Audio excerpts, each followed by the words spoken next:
নমস্কার বন্ধুরা, সবাই কেমন আছেন? আশা করি খুব ভালো আছেন। আপনাদের আশীর্বাদে আমিও খুব ভালো আছি। কাকলির আরেকটি নতুন ব্লগে আপনাদের স্বাগত জানাই। আপনাদের আগের ভিডিওতে তো বলেছিলাম আজকে আমাদের কিন্তু গারু সংক্রান্তির বাতি দেয়। এখন সন্ধেবেলা যথারীতি দুপুরবেলা একটু ঘুমিয়েছিলাম। শরীরটা খুবই খারাপ ছিল, যেহেতু দ্বাদশী আজকে অনেক কিছু রান্নাও করতে হয়েছে, ঘরের কাজ সেরে আবার ঠাকুর ঘরের কাজ করতে হয়েছে, আর চারিদিকে বাজি ফাটছে। আর আমার তো মাইগ্রেনের প্রবলেম আছে বন্ধুরা। এই বাজির আওয়াজে আমার মাথা খুব যন্ত্রণা করে। এই যে কদিন প্রচণ্ড মাথা যন্ত্রণা করবে, আমাকে ওষুধ খেয়ে তারপরে ঘুমাতে লাগবে। তো চলুন এখন গারুর বাতি কিভাবে দেই পুরো ভিডিওটা বন্ধুরা আপনারা দেখতে থাকুন। আশা করছি আপনাদেরও খুব ভালো লাগবে। আর এখন দিয়ে নিচ্ছি তুলসী তলায় প্রদীপ। তুলসীর নাম গান করব, তুলসী তলায় আরতি করে তারপরে প্রদীপ দেব। অনেকের তুলসীতলা বাইরে থাকে, বাট আমার বাইরে নেই। বাইরে থাকলে পুজো দিতে পারি না, তুলসী গাছ পেয়ে যায়, ছোঁয়া লেগে যায়। হয়তো জানেন আপনারা, তুলসী গাছে ছোঁয়া লাগলে, কোনো জামা কাপড় কোনো কারোর নোংরা ছোঁয়া লাগলে পরে তুলসী গাছ কিন্তু পেয়ে যায়। তার জন্যই আমি ঘরে রাখি, ওই জানলাটা খুলে দিই, তাতে আমার তুলসী গাছ কিন্তু বেশ সুন্দর থাকে। বৃন্দাজি আমার ঘরেও বিরাজমান, সবই আমার একই সিংহাসনে বিরাজমান রেখেছি আমি যতটুকু পেরেছি। তো চলুন, দামোদর মাস চলছে যেহেতু, আমি এই একটা মাস কার্তিক মাস তুলসী তলায় প্রদীপ দেব। সকালবেলা দেব আর সন্ধেবেলাও দেব। আপনারাও বন্ধুরা দেবেন যখন পারবেন, সারাদিনে একবার হলেও দেবেন। নিয়ম কোনো নেই, ভক্তিতে মিলায় বস্তু তর্কে বহুদূর। কোনো নিয়ম নেই, আপনি যেইভাবে দেবেন সেইভাবেই গোবিন্দ গ্রহণ করবে।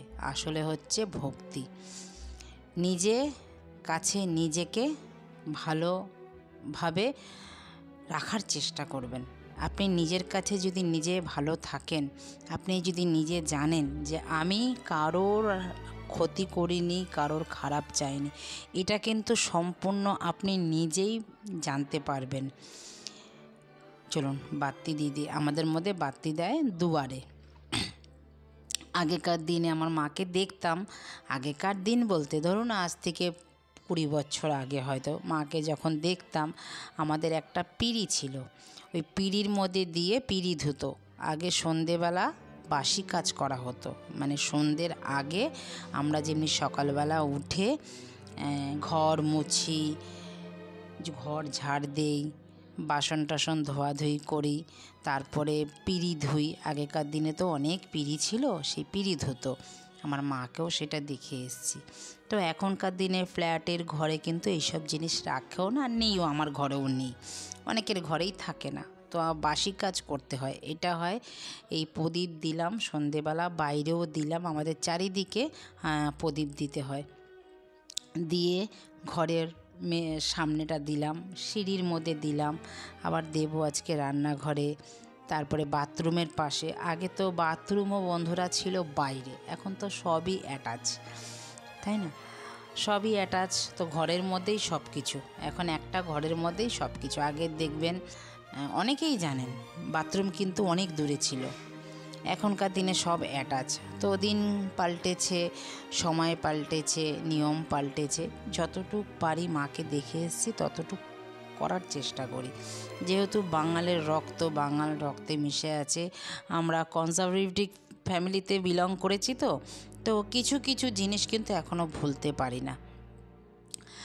আধুনিকতার ছোঁয়া কিন্তু আছে, তার মধ্যেও কোথায় গিয়ে যেন দিনের শেষে সেই মানে পুরনো দিনেরটাই, রিচুয়ালটাই মনে থাকে বা করতে ইচ্ছাও করে।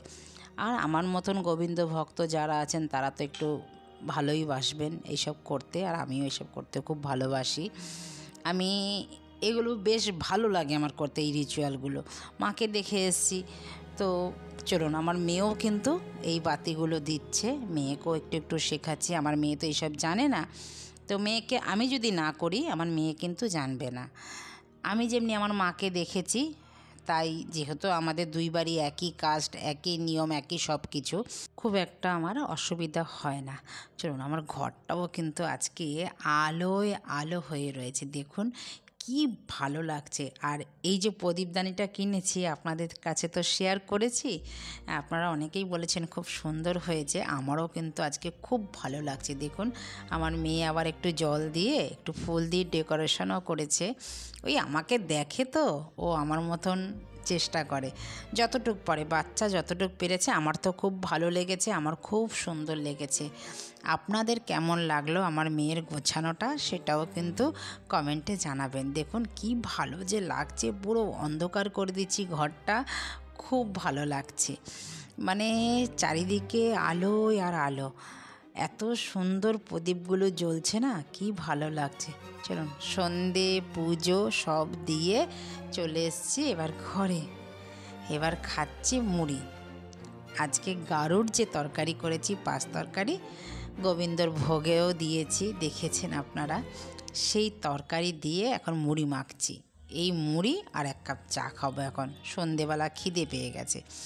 আর চারিদিকে যাচ্ছি, আমার মেয়ের তো ঘরে মন বসছে না, যেহেতু ছাদ আর ঘর আমার পাশাপাশি একদম।